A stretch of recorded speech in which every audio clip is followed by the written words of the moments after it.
Dude, I got to tell you about what happened this weekend.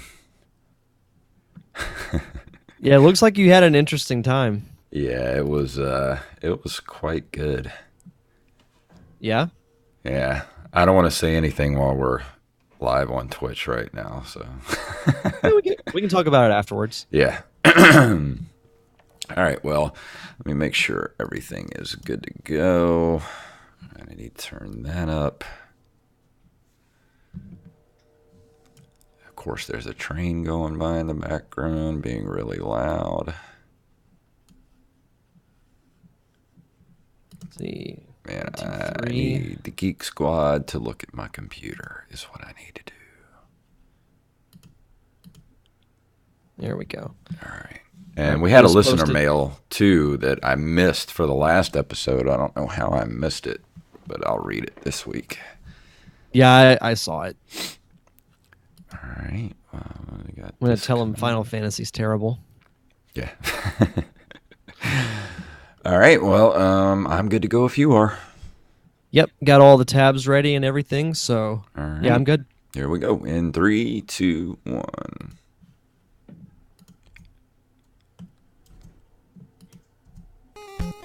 Do you like this show and you want to help support us? Do you want us to stay ad-free? Do you want extra episodes every month? Well, then head over to patreon.com/nerdcaveretro and become a Patreon supporter of this very show.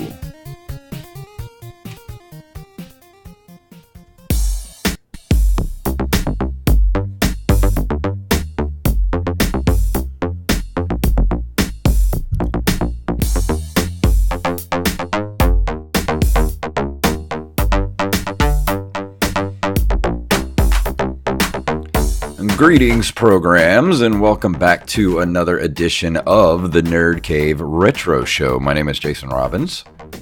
And my name is Derek Diamond.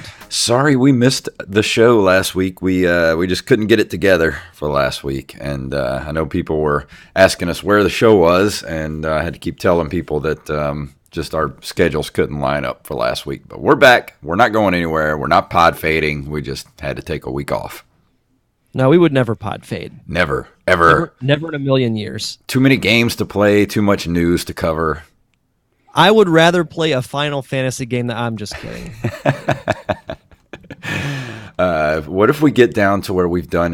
What if we're on like episode 5,000 and we're 65 years old and we've run out of things to play? Then I might think about playing a Final Fantasy game. You would think about it. I would think about it. You would consider it. I'll wait But till the Alzheimer's hits and I won't be able to remember anything, and I'll go ahead and start playing it. I would like to think you would review Pong instead. Probably all I'll be able to play by then because I won't have the memory capacity to play anything else. And the week before, I will have reviewed Ocarina of Time for the 6th time. Hell yeah. You Yeah. saw that, I know this is kind of part of the news, but I was really surprised when I looked on the Switch this last week and saw all the new games that were on there. Yeah, yeah, I noticed that too, and it's kind of interesting because, and I know this kind of segues into the first news story, but I was surprised about the SP for Zelda 2, Yeah. and I kind of wish that was out Yeah. when I reviewed it because it would have made it a lot easier because I I would have just actually played thought that one. about that. As soon as I saw it, I was like, oh, that would have been better. Yeah, but no, it's all good. And I did play a little bit of Tetris 99. Dude, I have Hmm. no idea what's going on in that game. Like, I haven't figured it out yet. Like, I don't know what to do. How is it different from normal Tetris? Because I haven't played Tetris 99, Dude, 99 yet. you just have to play it. You play like a game of Tetris, and there's 99 other players, and you try to honestly, I have no idea. I don't know what's going on in that game. You try to knock everybody out until there's one person left. It's like Tetris Battle Royale is what it is.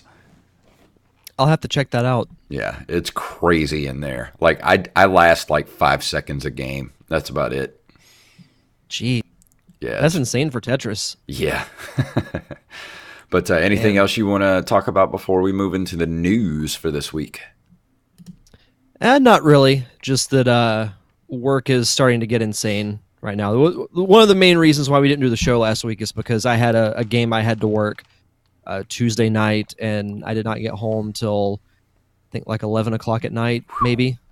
That's ugly. So yeah, it's funny because we had a high school game last night, and then we've got a college tournament starting tomorrow that runs through Friday. So tonight was the one free night that I had, and luckily it was the night that we do the show. Hell yeah. Well, let's go ahead and cover some news for this week, shall we?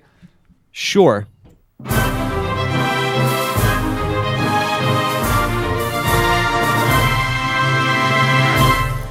As we were talking about just a few minutes ago on NintendoLife.com, Nintendo adds new NES games and SP versions to Switch Online earlier than planned. In a surprise turn of events, the NES Switch Online app has updated 1 day earlier than expected, meaning you can now play March's new offerings by updating the software. And this month you get Kid Icarus and Star Tropics. And I think we actually mentioned Kid Icarus a few weeks ago, how we wished we would see it on Switch Online. And also Star Tropics, which just so happens to be my favorite NES game, is now on the Switch. So I am very, very happy about that. The higher ups at Nintendo heard our demands, and they were They granted. did. Also, two more SP Edition titles have arrived on the app. This time it is Kirby's Adventure and, of course, Zelda 2, The Adventure of Link. So if you want to go play probably a much better game of Zelda 2, go try the SP version that is now available on the Switch. Yeah, you start with your attack, magic, and life all maxed out, so that will definitely make things a lot easier. Funny side note, bringing up Kirby's Adventure, I've actually been playing that on the Switch.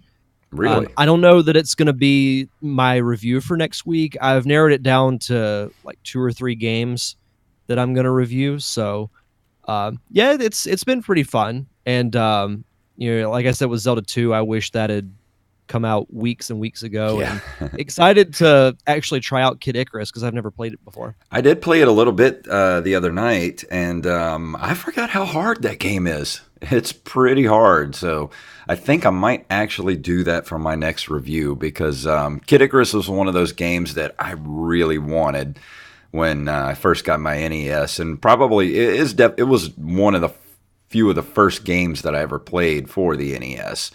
And I'd really like to review it, go back and play it. I haven't played it in 30 years at least, so I'd like to go back and really see how far I can get into it.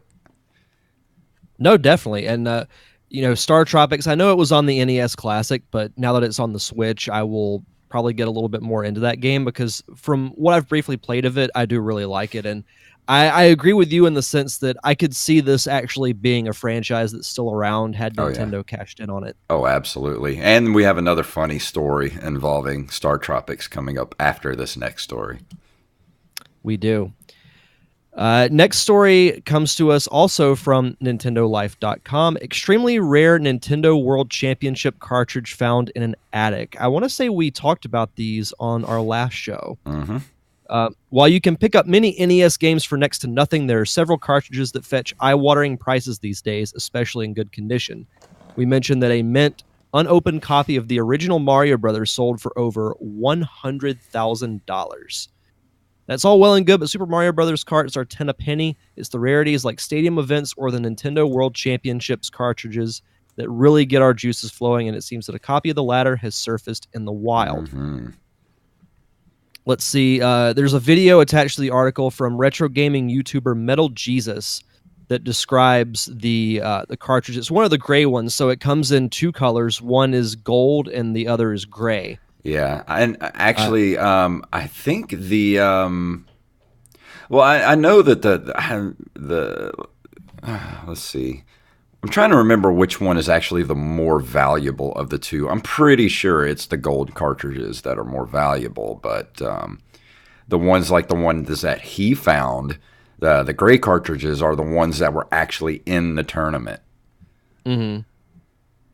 Yeah, it also says here that the gamer in question found the game in his attic and contacted Metal Jesus for advice. His brother apparently played in the tournament, which explains how it came to be in his possession. Let's see. He got the cartridge authenticated, and it appears to be legitimate. And he has already gotten an offer for $23,000 for it. No, I need to go look in my parents' attic and see if there's anything up there worth $23,000. I mean, come on, man. Man. Give me something. That would be great. But it's crazy to think that, you can just randomly find stuff like that you think is worth nothing, but then turns out to be worth this enormous amount of money. I don't know why, but that show Storage Wars comes to mind when it comes to stuff like that. I don't know if you've ever watched that, but and what I'm wondering is this dude found the game, but his brother was the one that actually played in the tournament. So is he going to have to give his brother the money for the sale of the cartridge because it was his to begin with, or is that going to start like a family argument? I'd start the family argument. Yeah. Oh boy, this next story. He should at least get a cut of it. Oh yeah, I'd say they split it. They should split it. Be brothers, split it. You're going to get 30 grand easy for that. So yeah. So this is also from NintendoLife.com. Nintendo forgot that you cannot complete Star Tropics without the original NES manual. Just last week, Nintendo added Star Tropics to the NES Nintendo Switch Online app, presenting the game to an entirely new audience. Unfortunately, these new players are finding themselves unable to complete the game thanks to what only can be described as a bizarre oversight from Nintendo itself. For those unaware, the game provided players with a neat out-of-game gimmick to enjoy when it launched back in the 90s. The game tells players to dip a letter from Dr. Jones into some water to discover a secret, and this letter was included physically as a part of the included manual. Players had to physically dip the paper into water at home to be presented with a 3-digit code, and they provide a video of someone doing that very thing, dipping the letter into the water. And for the Wii U Virtual Console release, which arrived in 2015, without a manual, got around this by simply showing the wet version of the letter in the digital manual. What's wrong with the Switch Online version? It does not have the Wii U fix included, and instead simply tells players to dip the letter into the water, waiting for the code. But of course, the players do not have the physical letter, and there isn't a digital copy available either. So what are they supposed to do? It seems Nintendo simply forgot about the feature entirely. So if you are playing the game and you actually need to know the code is 747. If you start playing a game of Star Tropics, there's going to be a point where you have to input a code into your submarine, and the code is 747. That's amazing. How did they forget? I think you have a soundbite in your collection that would be perfect for this situation. It's right here. You blew it! Exactly.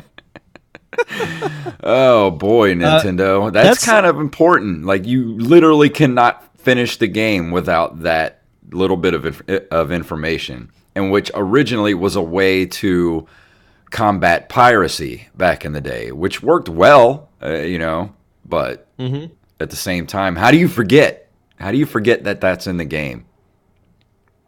That's a pretty cool feature, though, from back in the day, that you have to actually physically do something outside of the game to affect what actually happens in the game. Because I watched the video, before we started, and it was a pretty cool feature. But yeah, that's kind of a blunder on Nintendo's part to forget that little important detail. Yeah, good job, Nintendo.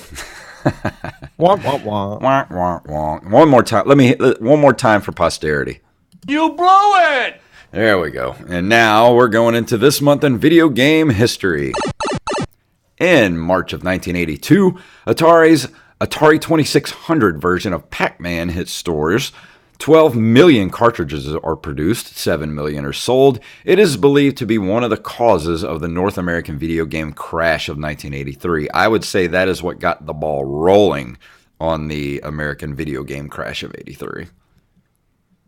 We actually had a very good discussion about that on did. episode 100 of this podcast. Go back and listen to that. I had a very good interview with Mr. Scott Johnson for that episode, who was affected directly by the video game crash of '83. Very good episode. I may actually just repost that soon because that was a great episode. Yeah, that's definitely in my top 5 favorite episodes that we've ever done. Oh, yeah. Even though I wasn't able to be part of the interview, but I still loved, going back and listening to it. Yeah, well, it was great. As far as the video game crash, I think Pac-Man started it and E.T. pretty much finished it off. Basically, Pac-Man, if we were to use a basketball analogy, Pac-Man threw the ball in the air and E.T. got it in the hoop. Yeah, pretty much.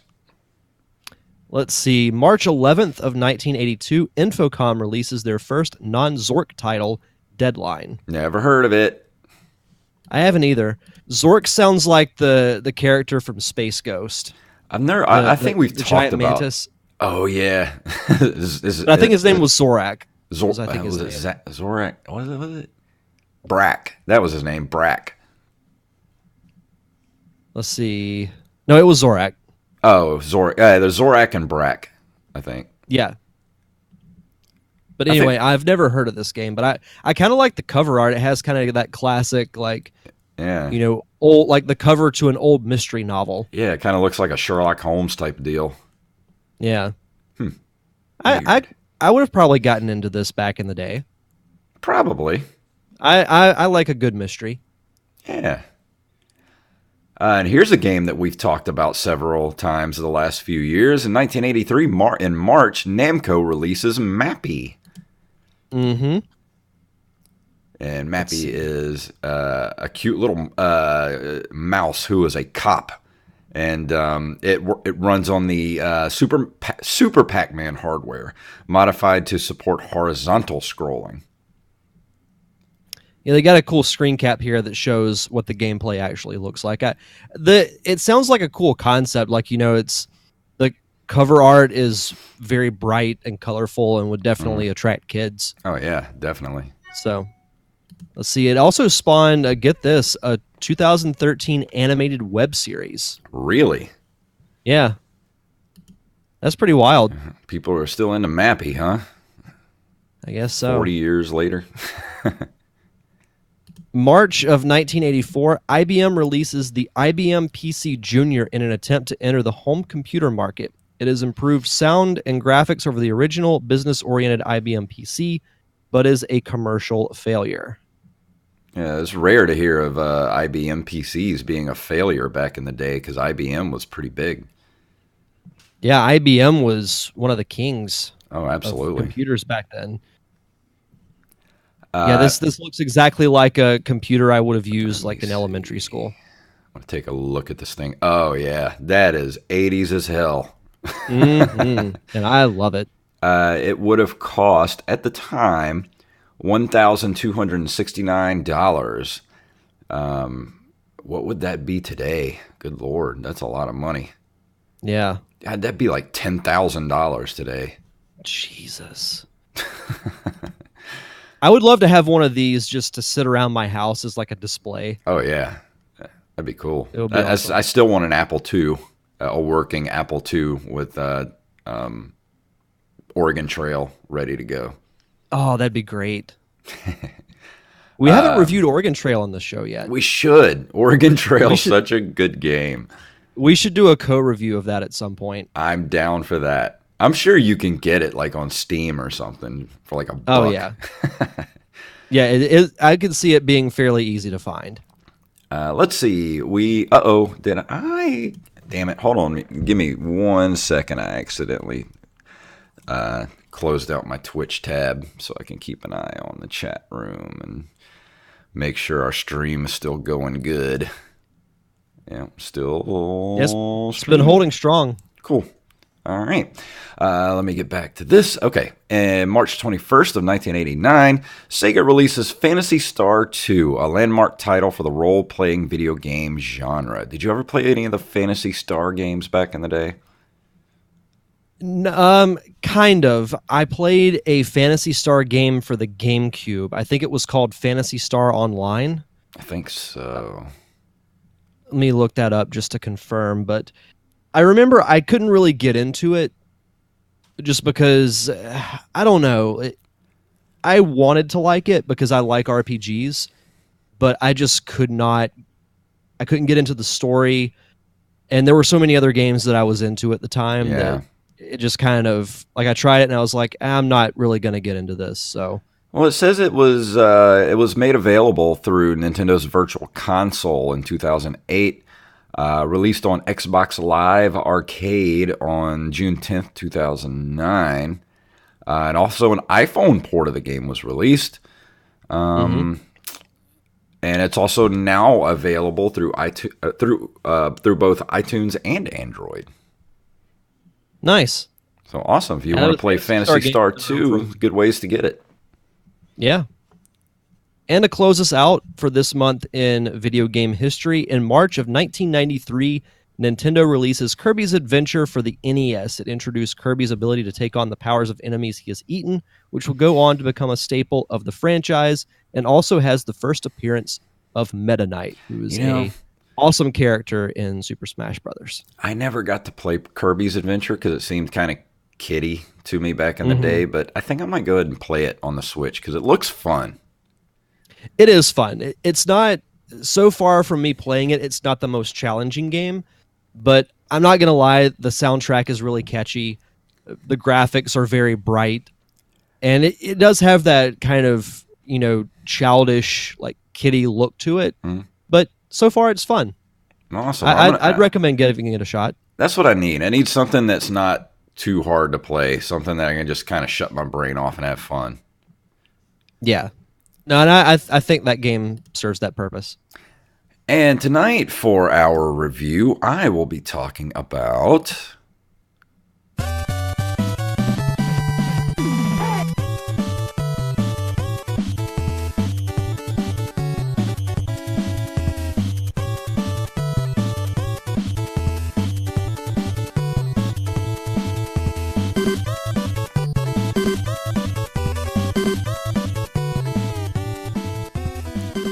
that music is from Teenage Mutant Ninja Turtles 3, The Manhattan Project, which I think closes me out for our Teenage Mutant Ninja Turtles NES reviews. I don't think I have any more Turtles games to do after this one.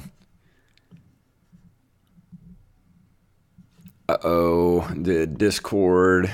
Come on, Discord, don't do this to me. Hello, Derek, can you hear me? All right, let me pause for just one moment. All right, I'm not hearing you, Derek, and I have no idea why. No. All right, let me look under, make sure everything is kosher. Let's see, voice and video. Everything's good. I don't know.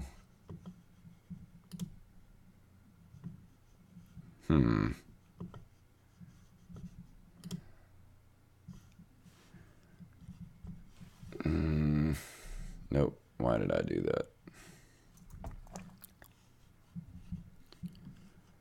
Can you hear me now? Yes, I can hear you now. Okay. Okay, how do I get just you back on the screen now? Let's see. All right, my connection looks good. Oh I'll explain God, what I is think happened happening? in a second. What is happening? Why? All right. What the hell? It's got me and you on the screen now. So Yeah, I see that. why is it doing that? User settings.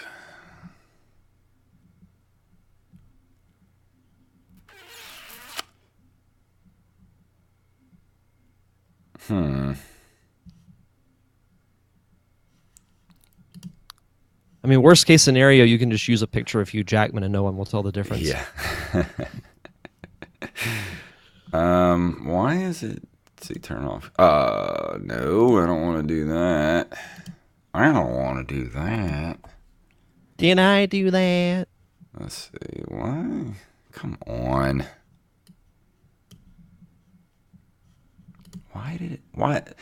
Why does Discord do things like this? Why does it have to be so hard to use?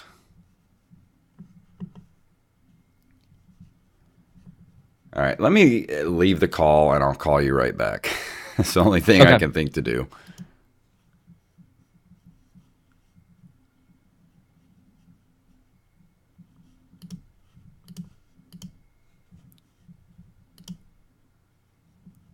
Ah, there we go. Now it's fixed. Can you hear me? Cool. Sweet. Yep. All right. Now, here we go. All right. 3, 2, 1. And we're back after a little bit of technical difficulty with old Mr. Discord. So I think that might have actually been my fault because in the when I was doing my best dance moves, I knocked loose the USB cable on my microphone. So, I don't even remember what we were talking about. I think I was talking about how this was my your last Ninja Turtles review for the NES. So I'm closing out the Turtles games for the NES. I don't think there are any more other than this one. No, there are none that I can remember. So we'll have to move on, I guess, to the SNES. I mean, were there any other Ninja Turtles games besides Turtles in Time? There had to have been. Oh yeah. There was the fighting game, the Ninja Turtles, and no, I'm thinking of Battletoads. No, that might be the only one. Let's see. Yeah, you look that up real quick. See if there are any more. That's what I'm looking at too. Let's see. Turtles in Time for SNES. There was one for there was Ninja Turtles Tournament Fighters. That's right. That's what I was thinking of. I actually think I have a ROM of that. Well, there was one for the Genesis called Turtles: The Hyperstone Heist. No, never heard of that. Wow. But Teenage Mutant Ninja Turtles 3, The Manhattan Project, is a side-scrolling beat-em-up based released by Konami for the Nintendo Entertainment System in Japan in 1991 and for the NES in North America in 92. It is the third game of the Teenage Mutant Ninja Turtles saga for the NES. Game feature play mechanics similar to the previous game, Ninja Turtles 2, the arcade game, but it is an original title for the NES without any preceding arcade version. Based on the 1987 Teenage Mutant Ninja Turtles animated series being released after the show. So, this game really isn't much different than the arcade game. Moves are the same. A lot of the actual look of the game, the graphics and everything are just basically just the same as part 2. There are a few differences here and there as far as a couple of the moves. You do have like a super move that you can do now. Each turtle can do a super move that if you get into trouble with a lot of enemies on the screen or you're getting overwhelmed, you can do a super move. But the bad thing is every time you do a super move, it takes off a little bit of your health bar. So you have to really kind of be sparing, use it sparingly throughout the game. But the game begins with the turtles spending their vacation in Key West, Florida. While watching April O'Neil's latest news report, her broadcast is suddenly hijacked by the turtles' nemesis Shredder. Taking April as his hostage, Shredder reveals that he has also turned the entire borough of Manhattan into a floating island and challenges the turtles to come to his lair to stop him. So basically, just like the previous games, you pick which turtle that you want to play. I usually prefer I prefer either Leonardo or Donatello at all times. They're pretty much two of the best turtles to use, but Michelangelo and Raphael are still pretty good. I mean, each of the turtles are pretty they're all pretty equal as far as how good they fight. It's not like the first game where Donatello is pretty much the only overpowered turtle there is, and you really only need him for the entire game. As long as you keep him alive, you're good. But yeah, I mean, this game kind of has that 3/4 view, much like exactly like the second game. So if you enjoyed the second game, you're going to love the Manhattan Project. With actually, I'll be honest, I kind of like the Manhattan Project better than Part 2. A lot of people will fight me on that because, don't get me wrong, I love Part 2, the arcade game. I mean, I have such good memories of that game, especially playing the actual arcade title, actually getting to play it at home on the NES. I mean, I played the crap out of that game. But as far as being older, now I think I actually prefer the Manhattan Project to the second game. You get a lot more, you get some new enemies in it. You play a lot of the same enemies as the first game. The whole game is 8 levels. It goes from Florida. You start out on the beach in Florida, and then you have sort of like a surfing part of the game after that, and then you go on to Manhattan, where you go on the Technodrome. You have all your regular enemies like the Foot Soldiers, Mousers, Stone Warriors. Game's bosses include villains from the cartoon series and toy lines such as Dirtbag, Groundchuck, Slash, and Leatherhead, in addition to the return of Shredder and Krang, and of course Bebop and Rocksteady. Toka and Razar from the film Ninja Turtles 2, The Secret of the Ooze, also appear, alongside Shredder's mutated counterpart from the film, Super Shredder, as the game's final boss. Despite being on the cover, there are no Triceratons in the game, which was kind of weird because you're kind of like, well, where? I don't see any Triceratops in the game, but there's one on the cover of the game. So I don't know if they just kind of was an oversight, but I don't know why they didn't put like Shredder on the cover or something. The cover art is awesome, but it's just sort of weird because there's no Triceratops in the game. Yeah, the cover is very much like the old comic books in a way, except in full color. I love it. It screams old school Ninja Turtles, and it's funny because I was actually watching some gameplay on YouTube before we started, and you mentioned that it's very similar to the original arcade game, but I kind of look at it as if it's working, then why change it? Yeah, exactly. And it sounds like they added enough to the game that to make it a little bit different. But as far as the gameplay goes, it works so well. Yeah, it did. To me, almost every Ninja Turtles game should be made like that. Exactly. Like this game is just so fun to just sort of there's nothing RPG. It's a straight just side scrolling beat 'em up. And if you love that Nintendo era and Super Nintendo era of side-scrolling beat-em-ups, this is definitely one of the best ones you can get, especially if you love Ninja Turtles. If you love the Ninja Turtles, of course, me and Derek both we've never been shy about our love for the Ninja Turtles. We've done many, many roundtable episodes about Ninja Turtles. We've done, of course, I still love the very first Ninja Turtles game for the Nintendo, even though I think people used to hate it. I don't think there's as much hate for that game now as there used to be, because I think people are actually really seeing how good that game actually is. I think just at the time that game came out, we had the arcade game in the arcades, and then you get Ninja Turtles on the Nintendo, and it is nothing like the arcade game. But then, of course, they actually ported the arcade game as Ninja Turtles 2, and that kind of overshadowed the first game because that Part 2 was what people actually wanted. But if you go back and play the original Ninja Turtles game, it stands out on its own as a really good game with a lot of good concepts in it.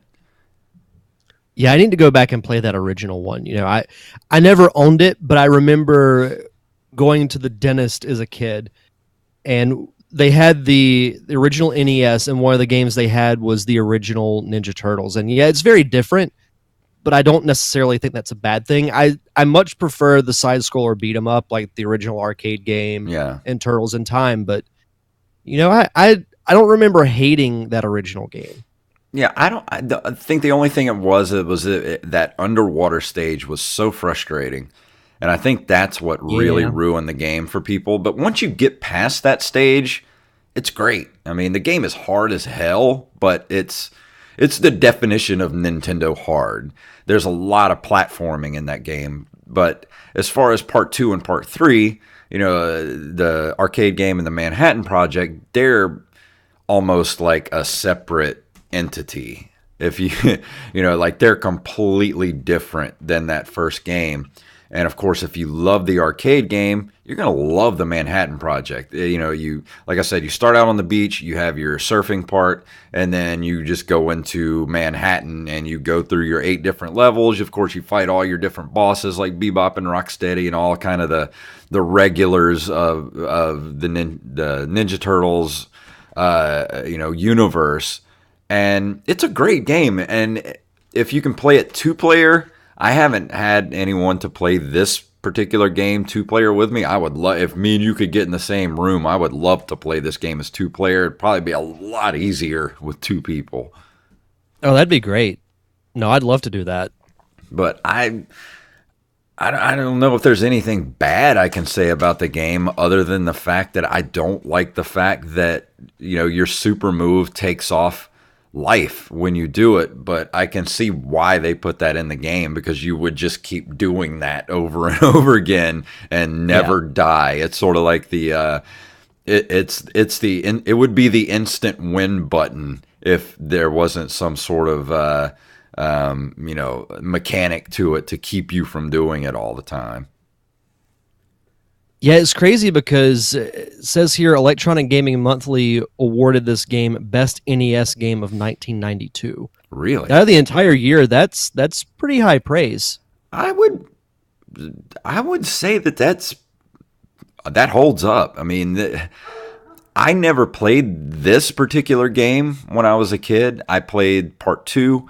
I didn't play the Manhattan Project till I actually got this game a couple of months, or about a year or so ago. I got this game. Actually, I think I got this game from Joey Image, who's a regular on our show here. And the great Joey Image. Yeah, and I got it home and started playing. I was like, man, this is just kind of more. I don't mean to say this. I know this kind of has a negative connotation to it. It's more of the same when it comes to talking about part 2, the arcade game. But like you said earlier, if it isn't broke, don't fix it. So it's just really a continuation of the second game. If you like the second game, you're gonna like this one. I personally like it more than part 2, but that's just high me. Praise. Yeah, and a lot of people really look at part 2. I think. And don't get me wrong, I think they look at it with rose-colored glasses, because as great of a game as it is, it does have a lot of flaws to it. And this one kind of has some of the same flaws. I mean, there's a lot of flicker and slowdown in the game when you get too many enemies on the screen, which it was sort of even going back to the very first game, which was riddled with slowdown and flicker because just of the limitations of the NES itself. Which is why I would actually love to see them redo these games for the Nintendo Switch. Like I would love to turn on the Nintendo Switch online and see Ninja Turtles 1, 2, and 3 on there. Like that would just be fantastic to me. Drink, Wally. Drink, Wally. As a matter of fact, I will drink. Have a little sip. I will do the same. Yeah, you've made me actually really want to play this, and I will say the graphics for an NES game actually hold up fairly well. Like it's one of the better looking NES games. Oh yeah, these 2 games, the part 2 and part 3, both are just, they're so bright and colorful, and the turtles look great, and the animations of the characters are really just fit what you would. How you want the turtles to fight in a side-scrolling beat-em-up type of game. And, we're Ninja Turtles fans, so, and this game is actually, I meant to say this a little while ago, I mean, the arcade game, part 2, they're kind of a dime a dozen. You can get those for relatively cheap. But the Manhattan Project, I don't think they quite made as many of these, so they're not as easy to find. And I think the cheapest you're going to be able to pick this game up is, I think the cheapest you're going to be able to get is maybe $30, $40 to pick up a copy of this game. So it's a little more expensive than most of your NES games that you're going to pick up. Like, you can pick up a lot of games for relatively cheap, between $10 and $15. But this one's going to be a little bit harder to find, and you're going to pay a little more for it. But it's completely worth the money if you find a copy of it, or hell, even if you just want to get a copy on eBay. It's completely worth the money. It's absolutely playable, and it's so fun to play. It's just one of those just great side-scrolling NES, turn your brain off and just play the game type of games. Which they're not a bad thing. I mean, and kind of going back to, I've complained sometimes about games being too stagnant as far as gameplay goes, but that's not always a bad thing. Yeah. And I think with this style of game, like with the Ninja Turtles games, it's not a bad thing. Yeah, and oh, go ahead. I was going to say, it does tend to get a little repetitive towards the end of the game because, it's 8 full levels of the game, and you're kind of just fighting the same enemies over and over again. So it does tend to get a little bit long, but at the same time, it's still just fun to play. I would love to play this with another person and play this game as a 2-player. If we could just get together and do that one day, I think that would be fun. Yeah, no, we'll figure something out. But out of a scale of 10, I think this game gets a solid, I would say 8.5. I mean, it has its flaws, but other than that, it's minor flaws. But it's the fun factor and just the fact that it's Ninja Turtles, 8.5. Yeah, no, that's an awesome score, and you've inspired me to want to actually play this game because I played the arcade game, but I never played this one. Like I knew of it, but I just never played it. So I'm looking forward to doing that. And I love having the entire trilogy on, in my NES collection. Just being a Turtles fan for 35 years now, I just love to look over there and see Turtles 1, 2, and 3. Like that, I love that. Yeah, that's awesome. I actually had an idea for what we could do for our next commentary show. Oh, yeah? So we'd have to wait until next year to do it, but next year is the 20-year anniversary of the original Ninja Turtles movie. Oh, I'm so down for that. Because that's still top 10 favorite movie for me. It was actually the first movie I ever saw in theaters. Really? Mm-hmm. Yeah, somehow awesome. my mom decided to take me to go see it because I was such a huge Ninja Turtles fanatic. And even though it looked a lot darker than the cartoon, I still got to go see it. I still have some pretty decent memories from watching it. I begged my parents to take me to see it. I think it was my dad took me to see it because, my dad was always into martial arts and karate and stuff when I was a kid. So I think the fact that they were Ninja Turtles, I was very able to easily talk him into taking me to the movies to see it. And that movie still holds up. Yeah, it does. I actually watched it, I think, 2 months ago. Yeah, it was so good. I watched it about a year or so ago. Did I watch it on DVD or did I watch it? I think it might have been on Netflix or something. I don't remember. It was either on Netflix or Prime. I think I might have watched it on Netflix, if I remember correctly. But yeah, I'm definitely down for doing a audio commentary of that movie. I love that. That would be so fun. Much. But anything else you want to cover before we move into our listener email? No, I don't think so. All right. Well, let me. We got a listener email, and actually, I missed this the last episode, so I apologize for missing it. But we're going to go ahead and cover it this week. Let me play a little bit of music here. Hi, Jason and Derek. After listening to your Zelda 2 review, I was disappointed that you didn't like it more. I heard you both say before that you didn't like it, but after playing Breath of the Wild, I thought you might enjoy a harder combat system in a Zelda game. I love Zelda 2. My brother and I played the game until we couldn't find the magic key, went back through the whole game looking for it, started a new game, and repeated. In our fourth playthrough, over the span of a year or two, I finally found the damn key and consider beating Zelda 2 with no guide or even help from friends or parents my greatest gaming achievement. I understand how anyone can dislike a platformer with knockback damage, though. That's my main complaint about Castlevania. Yeah, that's one of my biggest complaints about that game, too. And Ninja Gaiden. In your live episode, Wally mentioned that he doesn't play modern games because of the time commitment to them, and Jason said he thinks the current state of video games is unsustainable. Combining these two ideas makes me wonder if smaller games will become more popular as gamers get older. I think so. I bought my Xbox 360 when I was 19 and loved playing huge games on it. I'm now 32 and have a 5-year-old, so I like playing my Switch where I can play in the car before work and just put the system to sleep and I don't have to worry about saving. I'm from the SNES generation, and a lot of my friends have kids and still don't. I'm thinking as the young adults start having kids in about 10 years, maybe there will finally be enough parents that enjoy smaller games to warrant big studios having small teams making indie-style games. I just wonder if by then I will be ready to play the long RPGs again. I love your show, and I'm looking forward to Derek's review of Final Fantasy, or 6, but who's counting? I hope he can play it with an open mind. Halam Akbar. And thank you, Mr. Akbar. Sorry, I completely missed this email the last show we had, but yes, Derek played it with an open mind, and we did a pretty good review of it, I think.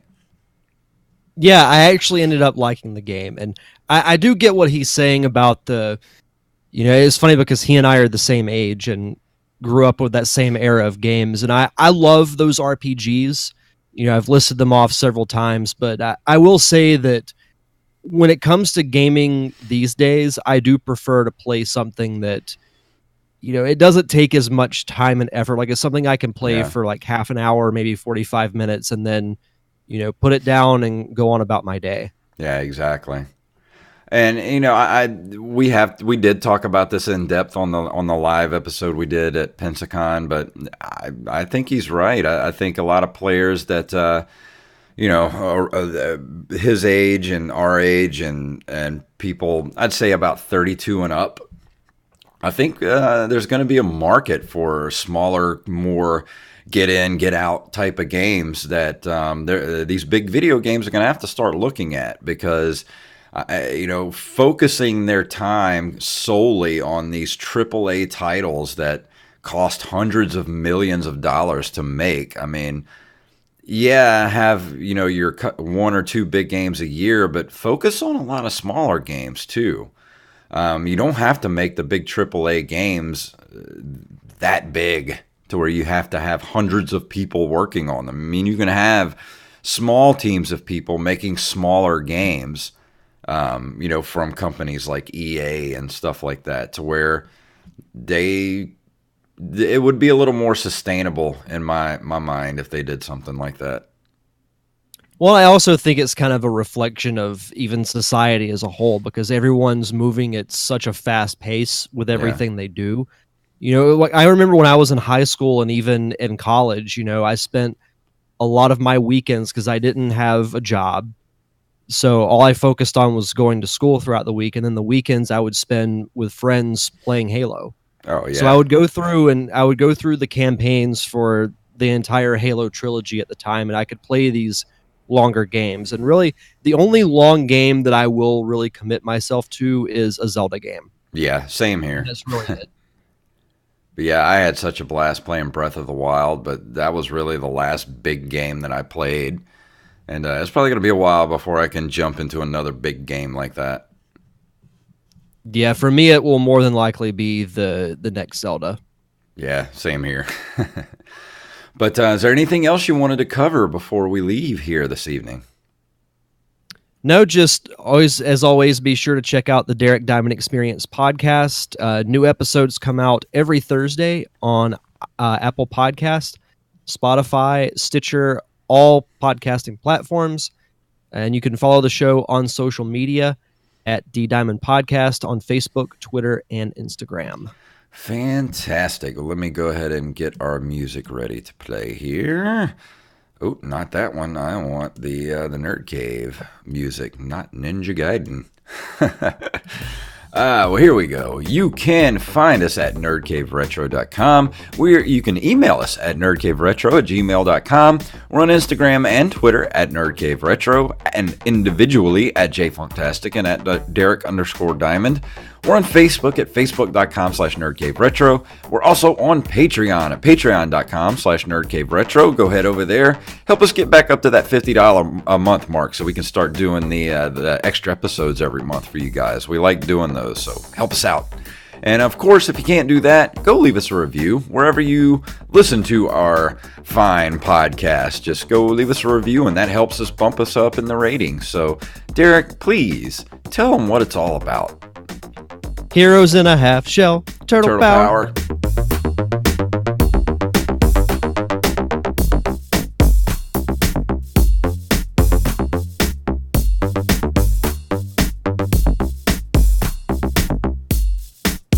You blew it!